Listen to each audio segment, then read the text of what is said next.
Mirai super ఉంది.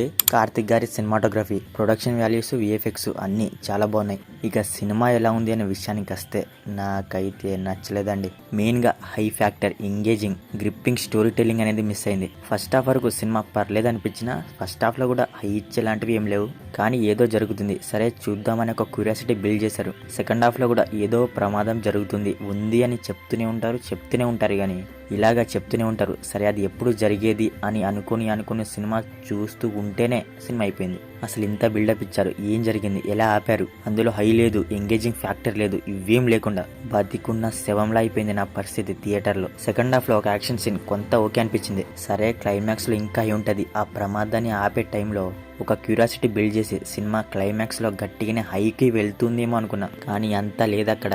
ఏదో దేవుడి రిఫరెన్స్ తీసుకొని కొంత బీజం యాడ్ చేసి అది కొంత హై ఇచ్చింది తప్ప రిమైనింగ్ అంతా ఏం లేదు మూవీలో. సెకండ్ హాఫ్ లో Manchu Manoj flash back okay అనిపించింది. అంటే ఆ క్యారెక్టర్ కి ఒక మంచి కాన్ఫ్లిక్ట్ బిల్డ్ అయింది. ఆ క్యారెక్టర్ అంత ప్రమాదం అని చెప్పి లాస్ట్ కి సింపుల్ గా వేసేస్తారు. ఒక స్టేజ్ కి వచ్చేసరికి ఫుల్ ప్రెడిక్టబుల్ గా మారింది సినిమా. మెయిన్ గా సెకండ్ హాఫ్ వచ్చేసరికి ఓహో ఇప్పుడు ఇది జరిగింది, నెక్స్ట్ అది జరుగుతుంది, లాస్ట్ కి అయితే అదే జరుగుతుంది అని స్టాంప్ వేశారు. మిరాయి అంటే ఫ్యూచర్ జాపనీస్ లో. టైటిల్ బాగానే సింక్ లోనే ఉంది, బట్ సినిమాలో ఆ సింక్ లేదు. ఇప్పుడు కార్తికేయ 2 ఉంటది. మంచి అడ్వెంచర్, మైథాలజీ, ట్రెజర్ అంటూ స్టోరీని బిల్డ్ చేసి ఆ జానర్స్ ని బ్లెండ్ చేసి ఎంగేజింగ్ నరేషన్ తో ఒక రేంజ్ లో హుక్ చేసి పిచ్చెక్కిస్తుంది. అందులో నరేషన్, స్టోరీ టెల్లింగ్ ఎలా ఉంటదంటే సినిమా వెళ్తూ ఉంటే అసలు ఏం జరుగుతుంది, ఏమవుతుంది, ఒకవైపు ఆ టెన్షన్, ఒకవైపు హీరో గోల్ రీచ్ అవుతాడా లేదా అనే టెన్షన్, దీంతో పాటు ఒక క్యూరియాసిటీ, ఇదంతా బిల్డ్ చేసి మంచి సాలిడ్ గా తీశారు మూవీని. ఇందులో అలాంటివి ఒక్క ఫ్యాక్టర్ కూడా లేదు.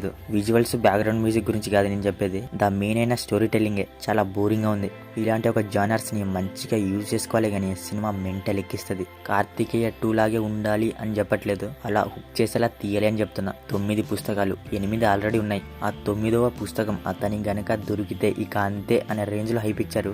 ఇక ఆ 9వ పుస్తకం దొరికితే ప్రపంచం అయిపోతుంది, అంతమైపోతుంది అని అంటూనే ఉంటారు. ప్రపంచం అంతమైపోతుందని అంటూనే ఉంటారు. సినిమా అంతా ఇదే చెప్తూ ఉంటారు, కానీ అందులో ఒక టెన్షన్ ఉండదు, పాడు ఉండదు. ఒక అడ్వెంచర్ మూవీకి టెన్షన్ యాడ్ అయితే సినిమా దద్దరిల్తది. ఇందులో ఇంకో ప్రాబ్లం ఏంటంటే గ్రాఫ్ అస్సలు లెగట్లేదు.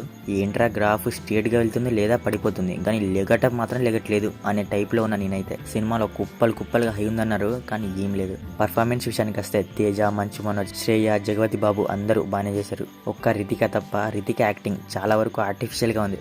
బీజిఎం బానే ఉంది, టెక్నికల్ గా సాలిడ్. మొత్తానికి మిరాయి నాకైతే నచ్చలేదండి. ఫ్యామిలీ వాచబులే, ప్యూర్ యూఏ సర్టిఫికేట్. సో మరిది మిరాయి మూవీ రివ్యూ గురించి. మరి మూవీ చూసాక మీకు అనిపించింది అనేది మా కామెంట్ సెక్షన్ లో కామెంట్ చేయడం మాత్రం మర్చిపోకండి. మీకు కనుక మా రివ్యూ నచ్చితే మన ఛానల్ ని సబ్స్క్రైబ్ చేసుకోండి. Okay, meeting next video. Thank you, జై హింద్.